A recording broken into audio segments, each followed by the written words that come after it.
Missouri. 2 men are behind bars this morning, charged with a felony after a shooting in Vienna left 2 people with life-threatening injuries. Vienna police say at 8:14 Sunday night, shots were fired between 2 people of 2 vehicles traveling northbound on Grand Central Avenue.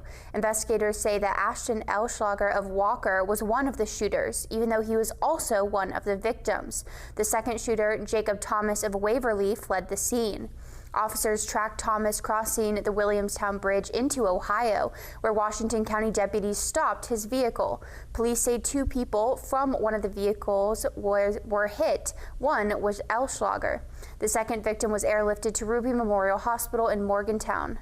Elschlager was taken to Camden Clark Medical Center in Parkersburg. Both suffered serious life-threatening injuries. The name of the second victim has not been released at this time.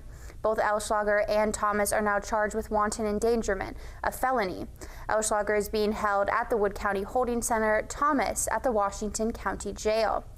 Chief Cole says that anyone who witnessed the shooting and has not already spoken with investigators is asked to contact the Vienna Police Department at 304-295-8563.